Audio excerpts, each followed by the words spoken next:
Hello बच्चों, कैसे हो आप सब। मैं हूं आपका RP sir. Welcome to MCC guys. So कैसे हैं सभी? बहुत बढ़िया। चलिए, तो आज हम लोग पेपर नंबर 17 को डिस्कस करेंगे बेटा, और देखेंगे कैसा पेपर आया है ये, कितना एवरेज मार्क्स होना चाहिए। वो लास्ट में हम लोग वीडियो के हमेशा डिस्कस करते हैं, ठीक है, कि कितना एवरेज मार्क्स होना चाहिए। क्योंकि मेरे को काफ़ी बच्चों ने बोला कि सर प्लीज़ आप ये भी बताया करें कि एवरेज मार्क्स आपके अकॉर्डिंग एक एक्सपेक्टेड मार्क्स कितने होने चाहिए, कि जिससे हमारी प्रिपरेशन काफ़ी अच्छी रहे। तो मैं हर वीडियो में आजकल डिस्कस करता हूँ लास्ट में, तो आप प्लीज़ लास्ट तक वीडियो को देखें। और आपसे एक सिंपल सी बात कहना चाहूँगा कि प्लीज़ गाइस चैनल को ज़्यादा से ज़्यादा शेयर करें, ताकि एक चेन बने, ताकि आप जैसे बहुत सारे बच्चों की हेल्प हो पाए इस चैनल के थ्रू। ओके गाइस, चलिए बेटा, तो स्टार्ट करते हैं फिर। पहला क्वेश्चन अपन को दे रहा है, a metallic element exist in cubic lattice. Okay, cubic lattice में each edge of unit cell is 4 angstrom, the density of the metal is इतना। तो डेंसिटी का फॉर्मूला क्या होता है बेटा? Z into M upon N A into का A cube. Clear है? अब देखो भाई, इन्होंने दिया हुआ है ग्राम पर मीटर क्यूब, 6.25 ग्राम पर मीटर क्यूब। अब देखना क्या होगा, यहाँ पर अपन डेंसिटी ग्राम पर मीटर क्यूब ले रहे हैं, और मास जो दिया है वो 100 ग्राम दिया है यूनिट सेल। तो सबसे पहले तो ए लिख लेते हैं, 4 इंटू 10⁻⁻10 मीटर। इतना मीटर कर दूंगा अगर वो मीटर क्यूब में है तो। क्लियर? तो यहाँ पे पुट करते थे, यहाँ से जेड कितना होगा बेटा अपना 1 होगा। तो यहाँ से हम लोग मास निकाल लेंगे सबसे पहले, सॉरी मोलर मास। ठीक है ना, मास तो दिया हुआ है, दिस इज द मोलर मास। तो मोलर मास निकाल लेंगे तो m इक्वल टू क्या होगा, डेंसिटी इंटू का एन ए इंटू का A cube upon Z. Clear? This is the molar mass. Clear है गाइस? तो डेंसिटी कितनी देर की अपने को 6.25। एन ए को मैं एन ही रहने देता हूँ अभी। क्लियर ना, एन ए को एन ही पड़ा रहने देता हूँ। ए क्यूब कितना हो गया बेटा, 64 इंटू 10⁻⁻30 अपॉन नीचे कितना आ गया, जेड, जेड कितना है 1। तो मोलर मास अपना ही आ गया बेटा। क्लियर? इतना मोलर मास आ गया। अब मैं क्या निकाल सकता हूँ, मोल्स निकाल सकता हूँ, क्योंकि मेरे को निकालने क्या है, मेरे को यूनिट सेल निकालने। कितने यूनिट सेल 100 ग्राम में प्रेजेंट है, 100 ग्राम मेटल में। तो मोल्स कैसे निकालूं, गिवन मास 100 है अपॉन मोलर मास।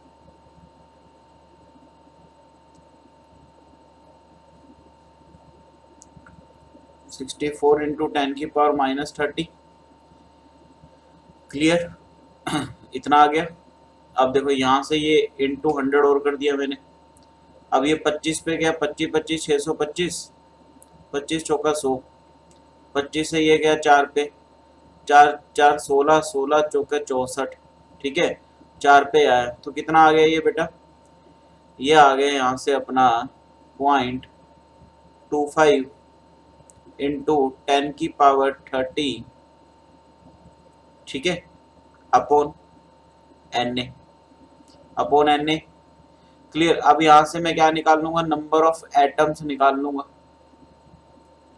तो नंबर ऑफ एटम्स कैसे कैसे निकालते हैं हम लोग बेटा, मोल इंटू का एवोगैड्रो नंबर। देखो मैंने एवोगैड्रो नंबर से इसलिए नहीं काटा क्योंकि कैंसिल हो जाएगा। तो 0.25 into 10⁻30 upon N A into का एन ए।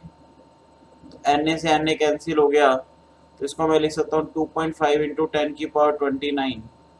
तो देखो 2.5 इंटू 10⁻29 बी ऑप्शन आ गया। अब यहाँ पर यूनिट सेल सेम क्यों, क्योंकि ये simple lattice, simple cubic cell की बात कर रहा था। क्यूबिक लैटिस लिखा हुआ, मतलब जेड इक्वल टू कितना है 1 है, तो हमें 1 से डिवाइड करेंगे तो इतना सेम ही आंसर आ जाएगा। चलिए, अगला क्वेश्चन है बेटा, बेंजल्डिहाइड। अच्छा, अपन को कीटोन दे रखे और एल्डिहाइड दे रखे, तो अपने को पता ही है बेटा, ये तो एल्डोल कंडेंसेशन है। यार ये तो हर बार ही आता है, मैं आपको पहले हर वीडियो में आपको बोलता हूँ, it is very important guys. और अब आपको इतनी प्रैक्टिस हो जानी चाहिए इस पे कि आपको रिएक्शन करके ना देखनी पड़ी। तो आपको पता ही है, डबल बॉन्ड के साथ ऑल्टरनेट पोजीशन पे कार्बोनिल ग्रुप लगा आता है, तो पहला ही ऑप्शन मैच कर गया बेटा। ठीक है, फर्स्ट हमारा आंसर है। बाकी देखो, बाकी इसमें तो डबल बॉन्ड है ही नहीं, ये तो हो नहीं सकता। इसमें डबल बॉन्ड है बट कार्बोनिल ग्रुप नहीं है, ये नहीं हो सकता, ये नहीं हो सकता, तो पहला ऑप्शन आ गया। तो बिना सॉल्व करे आंसर आ जाता है एल्डोल का। तो क्लियर, इतनी प्रैक्टिस आपकी होनी चाहिए। The vapour pressure of pure liquid A, इसने दिया P nought A equal to अपन को दे दिया 10 टोर, and at the same temperature when 9 gram of B solid dissolved in 20 gram of A, मतलब 9 ग्राम जो है वो कम क्वांटिटी में, इसका मतलब B जो होगा वो अपना सॉल्यूट होगा और A जो होगा वो अपना सॉल्वेंट होगा, और जब सॉल्यूट को सॉल्वेंट में मिक्स करा तो वेपर प्रेशर रिड्यूस हो गया 5 टोर से। इसका मतलब ये PS दे रखा होगा, सॉल्यूशन का वेपर प्रेशर दे रखा होगा, ठीक है, जो कि 5 टोर हो गया। If the molecular mass of A is इतना and then the molecular mass of B, तो बेटा क्या रोल्स लॉ लगाएगी, पी नोट ए माइनस का P S upon P S equal to mole of B upon mole of A. सीधा formula मैंने आपको पहले भी बताया था, डायरेक्ट अब न्यूमेरिकल में यहीं से निकालोगे हमेशा सही आएगा। तो 10 माइनस का 5 अपॉन 5 इक्वल टू मोल, मोल को कैसे निकाल सकते हैं, मास अपॉन मोलर मास। तो बी का मास कितना 9 ग्राम अपॉन मोलर मास, तो इसका मेरे को पता नहीं है। ए का मास कितना है बेटा 20 ग्राम अपॉन इसका मोलर मास कितना है 200। क्लियर, तो ये कितना आ गया, यहाँ पे तो 1 आ गया, 1 equal to 9 upon molar mass of B into का 200 अपॉन 20, तो ये आ गया 10। तो एम बी इक्वल टू कितना आ गया, molar mass of B equal to आ गया 90 AMU। क्लियर, तो बी ऑप्शन इसका आ गया बेटा। क्लियर है, बहुत सिंपल क्वेश्चन था। अगला क्वेश्चन है the gas obtained by roasting of sulphide ore is reacted with acidified potassium dichromate. Okay, तो सल्फाइड और की बेटा जब रोस्टिंग करते हैं तो आप लोगों को पता होगा इलेक्ट्रो मेटलर्जी का क्वेश्चन है ये। सल्फाइड और की अगर रोस्टिंग करते हैं, रोस्टिंग सल्फर की प्रेजेंस में करते हैं हम लोग, ठीक है, सल्फाइड और की करते हैं, तो ये हमें क्या गैस देता है, SO2 गैस देता है। अब इसने बोला जब SO2 को हम लोग K2R2CO2 K2Cr2O7 in presence of acid acid मतलब H प्लस की प्रेजेंस में कर रहे हैं, तो आपको पता होना चाहिए क्या देता है, Cr2SO4 होल थ्राइस। ये हमें क्या देता है, Cr2SO4 होल थ्राइस। ये बनाए थे और इसका कलर कैसा होता है बेटा, ग्रीन कलर होता है। क्लियर, तो बस ये देख लो, ये बी ऑप्शन अपन को दे रखा है, तो बी आ गया। क्लियर, अगला क्वेश्चन है विच of the following curve is correct for a given amount of an ideal gas at constant pressure.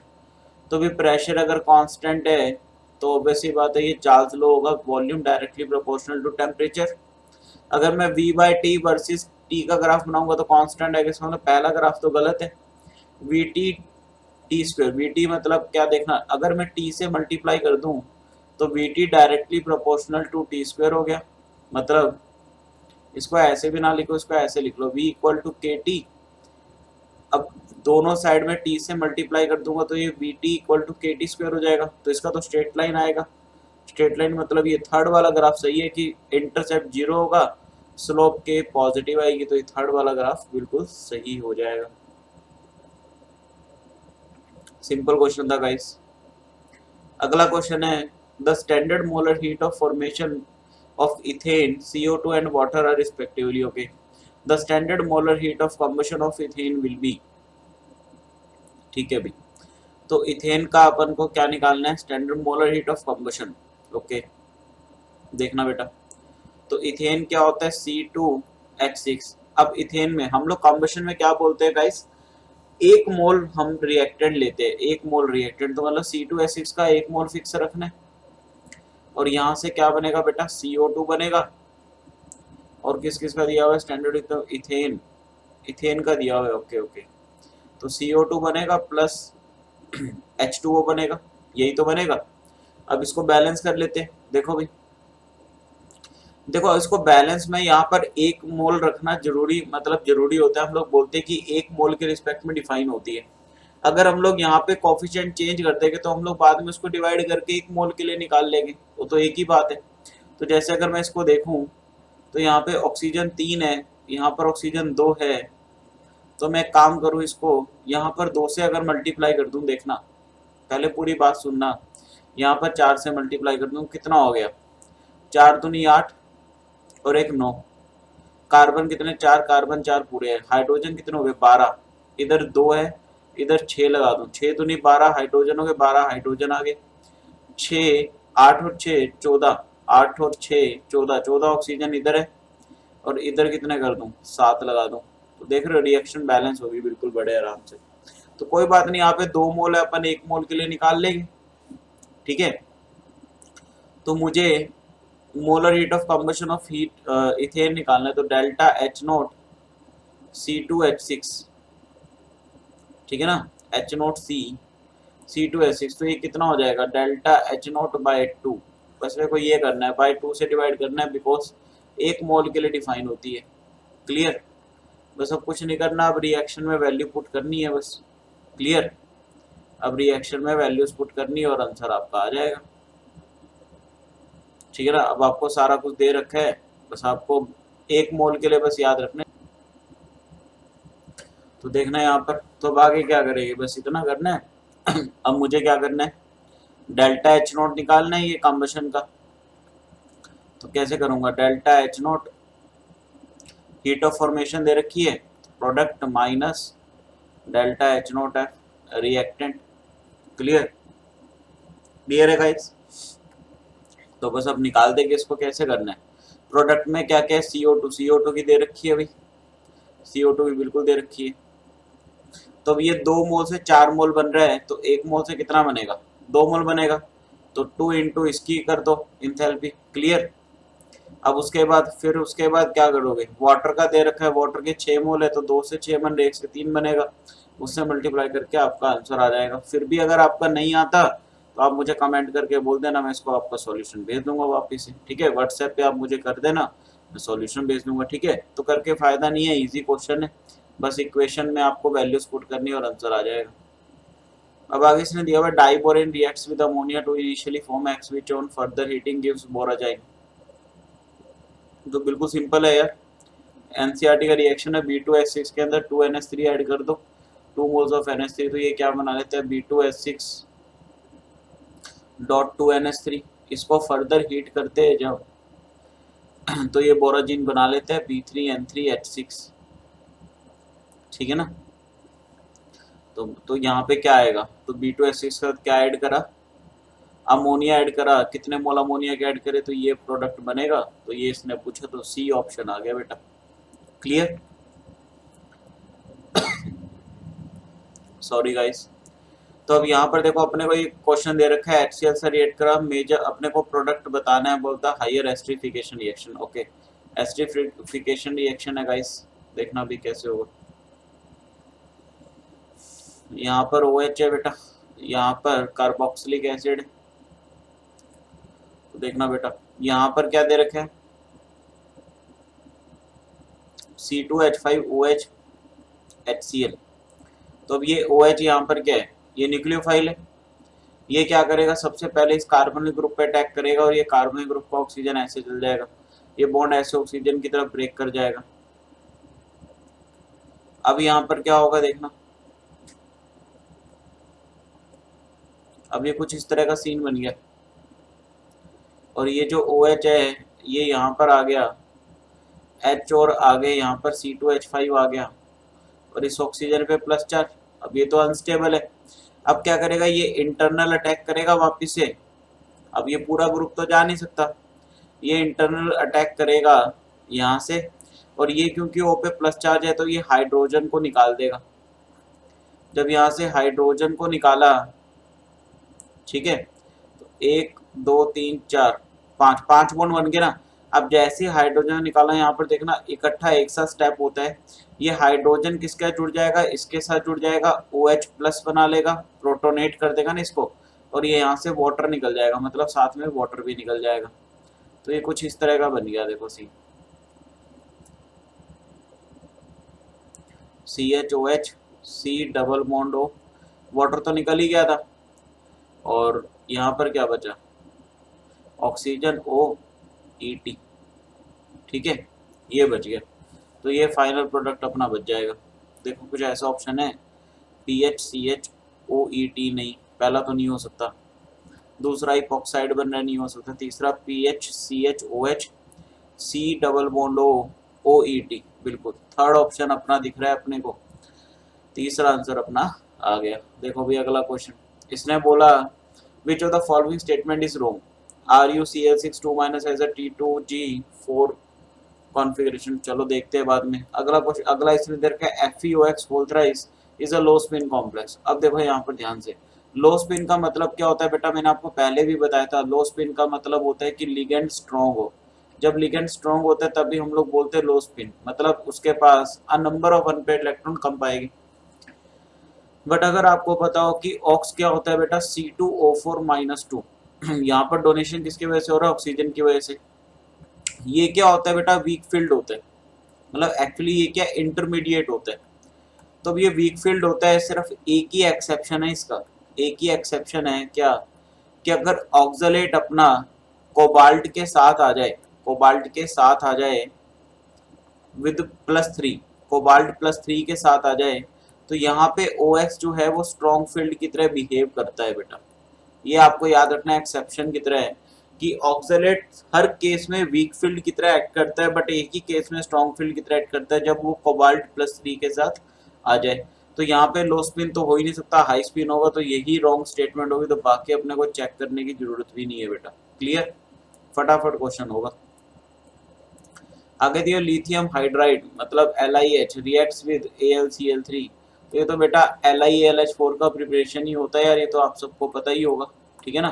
तो LiAlH4 बनता है। इसने बोला ज्योमेट्री ऑफ द कॉम्प्लेक्स, तो ज्योमेट्री तो मेरे को टेट्राहेड्रल दिख रही है, ठीक है ना, टेट्राहेड्रल,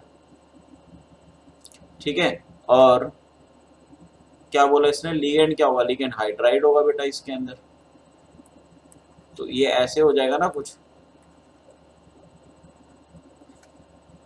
AlH4, ठीक है, Li बाहर आ गया, LiAlH4, ठीक है। 400 अपन बैलेंस कर लेंगे, मतलब कुछ इस तरह से होगा। तो टेट्राहेड्रल ज्योमेट्री होगी, हाइड्राइड इसके अंदर लिगेंड होगा, तो बी ऑप्शन आ गया।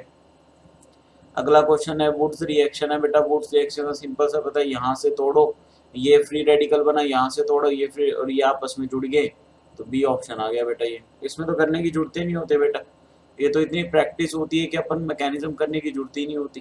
क्लियर गाइस, थोड़ा सा गला खराब है मेरा, तो इसलिए आपको हो सकता है आवाज़ में थोड़ी दिक्कत आए, तो प्लीज़ मैनेज करें, आज थोड़ा मेरा गला खराब है, ठीक है। आगे दिया हुआ है the gas which has similar shape and bond order as that of azide ion. तो अजाइडाइन क्या होता है बेटा, N3-। अगर आपको पता हो इसकी हाइब्रिडाइजेशन क्या होती है, sp, sp हाइब्रिडाइजेशन होती है अजाइडाइन की, निकाल सकते हो आप किस फॉर्मूले से निकालोगे, हाफ V+M-C प्लस का A, इससे निकाल सकते हो। अब इसमें एक नाइट्रोजन एटम क्या होगा, सेंट्रल एटम, दो क्या हो गए डोनर एटम, तो यहाँ से निकाल सकते हो आप, ठीक है ना। तो 5 5 और 1 6, 6/2 sp3 विद, अब यहाँ पे लोन पेयर आएगी बेटा, जिसकी वजह से शेप हाइब्रिडाइजेशन क्या हो जाएगी, यहाँ से इसके निकालोगे ना अगर इस फॉर्मूले से, तो ये आपके यहाँ पे एक्सेप्शन आ जाएगी बेटा, ठीक है। क्यों, क्योंकि देखो अगर आप यहाँ से निकालो तो 5 5 आपने सेंट्रल एटम ले लिया, 2 हाइड्रोजन नाइट्रोजन एटम कैसे आपके साइड एटम की तरह बिहेव करेंगे, तो उसको तो 0 ले लिया।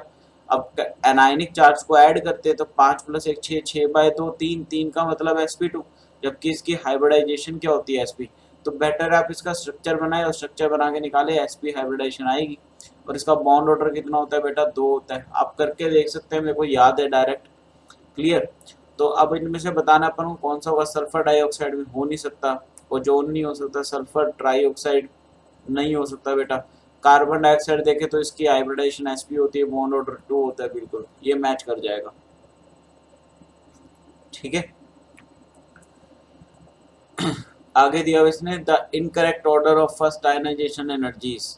अगर देखो मैं, अगर आपने एक्सेप्शन देखी हो बेटा, गोल्ड की जो है वो कॉपर से ज़्यादा दे रखी है, कॉपर की सिल्वर से, ये तो सही है।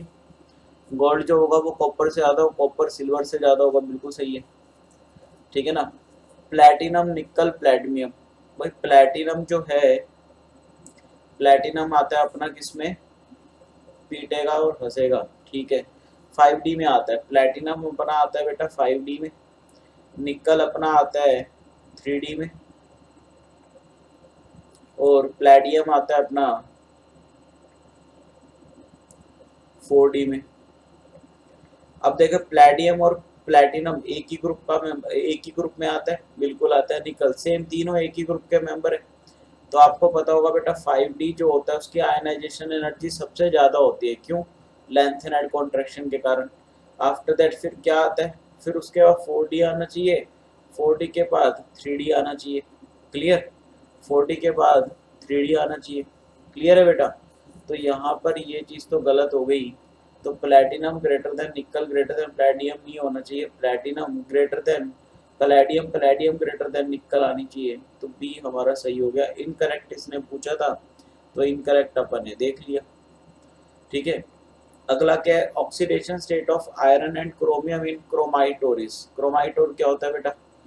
FeCr2O4, FeCr2O4, this is the chromite ore. Clear? अब इसको अभी अपन को पता है बाइनरी कंपाउंड कैसे ब्रेक करता है। ये ब्रेक करता है FeO.Cr2O3।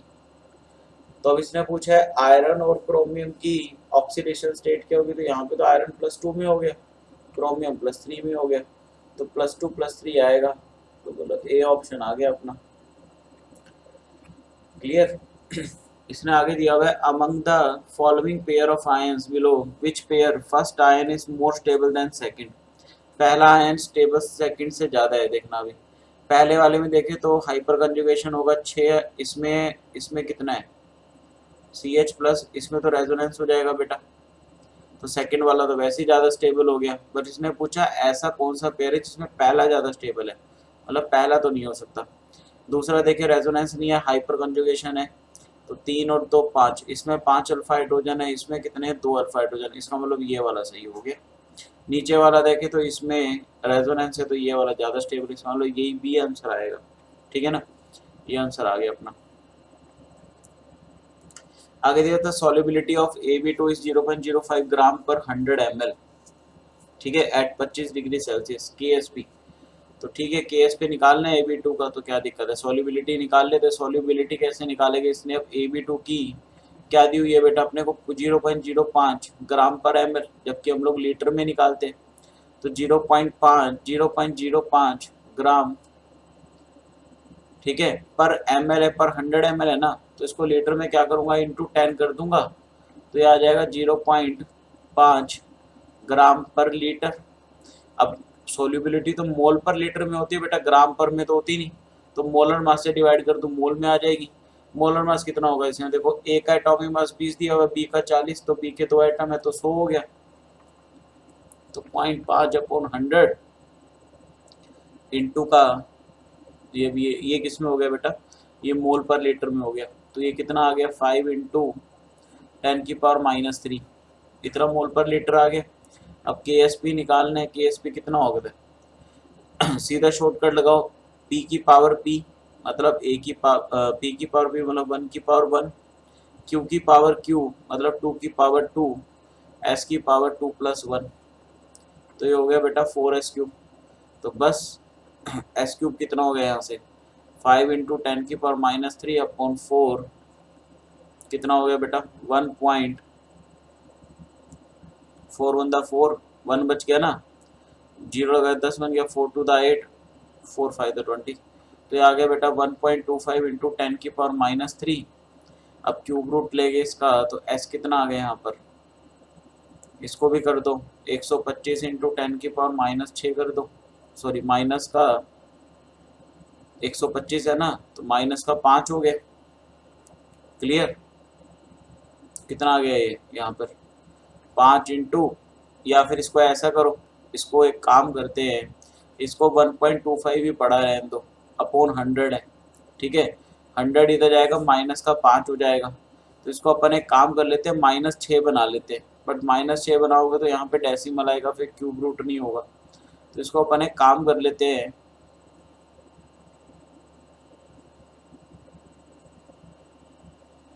इसमें हम लोग एक काम करते हैं ना, 1 मिनट बेटा,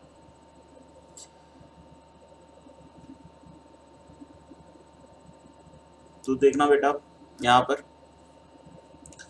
के एस पी इक्वल टू अपन ने लिया 4s3 4s, एक मिनट 4 से मैंने डिवाइड क्यों कर दिया? अरे बेटा यहाँ पे गलती कर दी हम लोगों ने। मैं भी तो अभी कहूँ सॉल्व क्यों नहीं हो रहा यार ये हमने 4 से पता नहीं डिवाइड क्यों कर दिया। मैंने के एस पी मान लिया यार, सॉरी बेटा, ये यहाँ पे गलती कर दी हमने थोड़ी सी। मैंने के एस पी की वैल्यू समझ के उसको 4 से डिवाइड कर दिया वो, जबकि के एस पी तो निकालना है। तो 4s3, s कितना है अपने पास बेटा? ये आ गया अपने पास, ये सब ये गलत है बेटा, ये रॉन्ग है, ठीक है ना, इसको हटा दो। यहाँ से देखो s अपने पास निकला 5 × 10⁻³ क्लियर। इसका क्यूब करेंगे बेटा तो 4 × 125 × 10⁻⁹ -3 था ना, 3 का पावर 3 9, 125 चौका कितना होता है? 5 4 × 20, 4 2 × 8 9 10, 4 1 4 1 5, 125 4 9 10, 5 4 20, 4 2 9 10, 4 4 5, 500 हो गया बेटा। तो 500 × 10⁻⁹, तो 5 × 10⁻⁷ आ जाएगा, तो बी ऑप्शन आ जाएगा बेटा। क्लियर? तो सिंपल था यार, हम लोग गलती कर गए थे लास्ट स्टेप पे। देखना बेटा, मेजर प्रोडक्ट इसने पूछा है, इवन मैकेनिज्म है। इवन मैकेनिज्म में बेटा अपन को पता है कार्बोकैटायन की स्टेबिलिटी को देखते हैं हम लोग, ठीक है ना। तो देखो यहाँ पर क्या होगा। अब देखो यहाँ पर टर्शरी दे रखे, तो इतनी तो गारंटी है यहाँ पे शिफ्टिंग होगी, ठीक है ना। यहाँ पे रीअरेंजमेंट होगा बेटा, ये रीअरेंजमेंट का केस है। इवन मैकेनिज्म में तो क्या करेंगे, सबसे पहले ये यहाँ से निकलेगा, कार्बोकैटायन बनेगा, ये सेकेंडरी है। यहाँ पर क्या होगा, ये मिथाइल इधर चल जाएगा, तो यहाँ पर 1 2 मिथाइल शिफ्ट होगा बेटा, ठीक है ना। तो देखते अपन को पता चल जाता है ना कि अगर टर्शरी आ रहे तो इसका मतलब शिफ्टिंग होगी। कार्बोकैटायन कहाँ बनेगा, यहाँ से तो जाली है, ये कार्बोकैटायन यहाँ बन गया। अब ये CH इसके साथ जुड़ जाएगा यहाँ पर, क्लियर। अब क्या करेंगे बेटा, अब यहाँ से प्लस हटेगा, यहाँ पे ये क्या करेगा, वाटर अगर मैं लेता हूँ, वाटर को हीट करता हूँ, तो जो न्यूक्लियोफाइल अटैक करेगा वो यहाँ से H निकालेगा, डबल बॉन्ड आ जाएगा। तो ये यहाँ पर क्या बनता है बेटा, अपने को पता ही है, अल्कीन बनेगा। और सेटजेफ रूल के अकॉर्डिंग यहाँ पे मेजर प्रोडक्ट बनता है, तो ये इससे प्रोडक्ट बन गया। तो कौन सा ऑप्शन आ रहा है? बी आ गया बेटा इसका। क्लियर? आगे है incorrect statement relate to extraction of copper from copper pyrite. Okay, iron silicate is obtained as slag, पता नहीं भाई। Copper matte in the form of copper sulphide plus FeS is obtained. Copper matte का बेटा ये formula गलत है। Copper मैटी होता है Cu2s प्लस का FeS, ये होता है कॉपर मैटी। बट इसमें दे रखा है कॉपर CuS प्लस FeS, ऐसा तो हो ही नहीं सकता, ठीक है ना। Cu2s होता है, क्लियर। ये यहाँ पे कॉपर +1 स्टेट में होता है, तो बी ऑप्शन आ गया, यही इनकरेक्ट है भाई, ठीक है ना। आगे aniline is prepared in presence of FeHCl, भाई नाइट्रोबेंजीन, सीधी NCERT की रिएक्शन है, लिखने की जरूरत ही नहीं। Clear. Which of the following salt is negatively charged, ferric hydroxide FeOH whole thrice, अच्छा। Aluminium hydroxide AlH whole thrice positive होगी। आर्सेनियस सल्फाइड बिल्कुल AS2S3, ये क्वेश्चन तो पहले भी आ चुका है बेटा, AS2S3 नेगेटिव सोल होता है, तो यही होगा। How many isomer of C4H8O when react with CH3MgBr followed by acidification to give secondary alcohol। देखो भाई क्या सीन दे रखा है इसने, कोई इसके कितने आइसोमर बनेंगे जब रिएक्ट करेगा ये CH3MgBr के साथ। तो देखो भाई सीन क्या है, CH3MgBr, यहाँ पर क्या बनना चाहिए बेटा, सेकेंडरी अल्कोहल। अब आपको पता ही है CH3Br किस में बनता है, अगर यहाँ पे मान लो मैं कार्बनिक ग्रुप ले लूँ, कार्बनिक ग्रुप से अल्कोहल बनाते हैं। अब सेकेंडरी बनाना है अपन को, तो यहाँ पर अगर मैं देखूं कि अगर तीनों तरफ ये जुड़ गया तो बेटा ये कार्बनिक ग्रुप आपको पता ही है MgBr पहले इसका जुड़ेगा, एसिडिफिकेशन करवाएगा, एसिडिफिकेशन H+ से वो वहाँ पे ऊपर OH बना देगा। अगर तीनों तरफ से जुड़ गया तो बेटा टर्शरी अल्कोहल बन जाएगा, बट बनाना क्या, सेकेंडरी अल्कोहल। इसका मतलब हमें या तो यहाँ से नहीं जोड़ना या यहाँ से नहीं जोड़ना, एक तरफ से हमें कार्बन इस कार्बनिक ग्रुप को नहीं जोड़ना। अगर एक तरफ से नहीं जोड़ना इसका मतलब इतना कंफर्म हो गया कि ये कार्बनिक ग्रुप अपना टर्मिनल पे रहेगा। ठीक है, कार्बनिक ग्रुप अपना टर्मिनल पे रहेगा। तो टर्मिनल पे देख लो, अगर मैं टर्मिनल पे बनाऊं तो C double bond O H, CH2, CH2, 1 2 3 और ये CH3, ये 4 हो गया। C4H8O देख लो, C4H8O। तो यहाँ पर करेंगे तो यहाँ से अपन को पता ही है सेकेंडरी अल्कोहल बन जाएगा।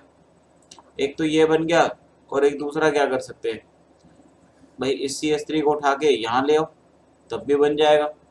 तो कितने इसके DU भी इसके 2 ही आएगी, तो इसके दो दो इसका प्रोडक्ट बन जाएगा इसका। क्लियर। चलो बिना सॉल्व करे अपन ने देख लिया direct question. How many acidic group is present in given amino acid. ये COH है, तो एक तो ये COH वाला एसिडिक ग्रुप हो गया, क्या NH3 प्लस वाला हो गया एसिडिक। ठीक है ना, अगर NH2 लगा होता, सिंपल NH3 लगा होता तो नहीं करते, बट NH3 प्लस है तो इट इज एसिडिक। तो ये यहाँ पर दोनों एसिडिक हो गए, तो कितने एसिडिक ग्रुप आ गए, 2 आ गए बेटा। Clear. For different solution containing 1 molar each of Au3 plus Cu2 plus Ag plus and Li plus are being electrolyzed by using inert electrode। ठीक है, in how many samples metal ion would be deposited at cathode। भाई metal ion deposit cathode पे कब हो गए भाई, reduction का simple सा फंडा होता है, जिसका रिडक्शन पोटेंशियल ज्यादा उसका रिडक्शन होगा। तो वैसे ही पता है, अगर ये रिड्यूस होते हैं सारे, ये भी एक्वस फॉर्म में है, सारे के सारे सॉलिड फॉर्म में रिड्यूस हो गए। तो आपको पता ही है, अगर आपने याद रखा हो नीचे चप्पा, चप्पा से हम लोग याद रखते हैं ये copper, mercury, silver, platinum, gold. तो कौन कौन से हो जाए, गोल्ड हो जाएगा, सबका हाइड्रोजन से ज़्यादा होता है, वाटर से ज़्यादा होता है सबका रिडक्शन। तो हाइड्रोजन, प्लैटिनम, प्लैटिनम तो इनर्ट ही है, मतलब प्लैटिनम की तो रोड ही है इलेक्ट्रोड। तो गोल्ड हो गया, सिल्वर हो गया, कॉपर हो गया। तो गोल्ड, सिल्वर, कॉपर तीनों हो गए। ये लिथियम होगा नहीं क्योंकि इसका जो रिडक्शन पोटेंशियल है वाटर से कम है, तो ये तो होगा नहीं रिड्यूस, तो ऑक्सीडाइज होगा बेटा। ठीक है, तो कितने हो जाएंगे, 3 हो जाएंगे बेटा यहाँ पर। ठीक है, आगे दिया 16 gram of radioactive substance is reduce to 0.5 gram after 1 hour the half life of the radioactive substance in minute is. तो बेटा यहाँ पे क्या करेंगे, अब देखो रेडियो एक्टिविटी में क्या होता है, lambda equal to 1/T ln A0/AF, सीधा ये लगाते हैं। क्लियर। तो बस यहाँ पे के को लैम्डा से डिनोट कर देते हैं। तो देखना यहाँ पर क्या हो गया भाई, टाइम कितना हो गया आफ्टर 1 आवर, मिनट में निकालने तो 1 घंटे में कितने मिनट होते हैं, 60 मिनट। क्लियर, ये तो पता होगा ना आप सबको, 60 मिनट का 1 घंटा होता है।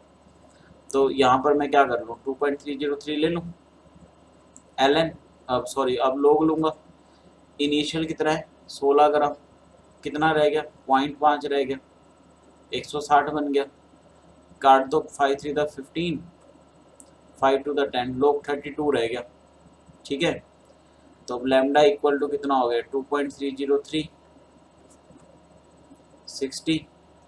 इसको क्या लिख सकता हूँ, लोग 2 की पावर 5, तो 5 लोग 2 आ जाएगा ये।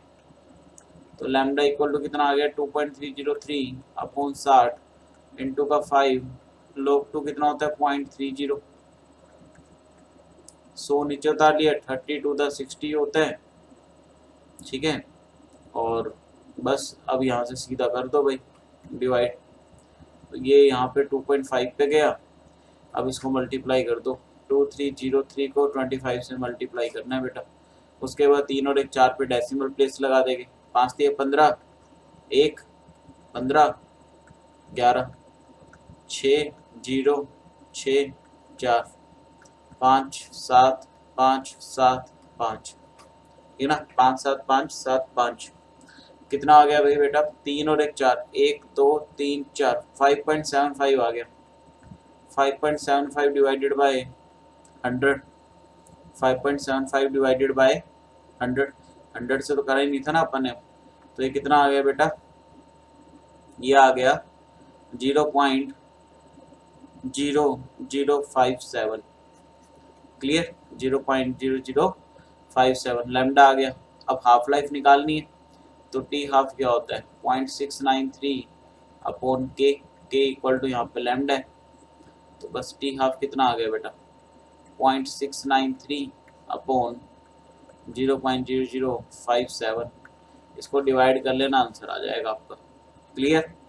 चलिए अगला दिया हुआ question, 5 mole of Fe2CO C2O4 whole thrice is oxidized by x mole of K2Cr2O7 in acidic medium. तो अपन को एसिडिक मीडियम में इसके दोनों के एनफैक्टर पता है, 6 होते हैं, पहले भी हमने सॉल्व करा था।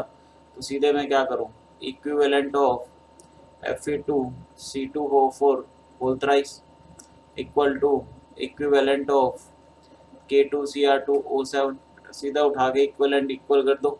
इसके मोल इंटू एन फैक्टर, तो 5 मोल है, एन फैक्टर 6 है। इसके मोल मेरे को निकालने हैं, एन फैक्टर इसका भी 6 होता है, 6 से 6 कैंसिल आ गया, एक्स कितना आ गया बेटा, 5 मोल आ गया। क्लियर। तो इसके 5 मोल इसका आंसर आ गया। क्लियर। तो ये था हमारा पेपर बेटा, ठीक है। तो ये हमने सॉल्व कर लिए। क्लियर। तो अगर आपको बढ़िया लगा तो देखो 35 मिनट में हमारा सिर्फ पेपर हो गए, 35 मिनट में। तो बात कर लेते हैं एवरेज स्कोर की। तो पेपर ज़्यादा मुश्किल नहीं था बेटा, काफ़ी आसान था।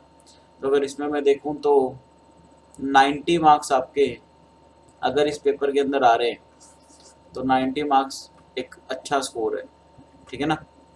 तो अगर मैं अच्छे स्कोर की बात करूं तो 90 मार्क्स अगर आप इसमें ला रहे हैं तो मतलब काफ़ी अच्छा परफॉर्म कर रहे हैं। क्लियर। तो चलो बेटा, okay, bye bye, take care, and please channel को ज़्यादा से ज़्यादा शेयर करें और सब्सक्राइब करवाएं ताकि आप जैसे बहुत सारे बच्चों की हेल्प हो सके। Okay guys, good night, bye bye, take care and best of luck for your JEE 2020 exam. Okay guys, bye bye.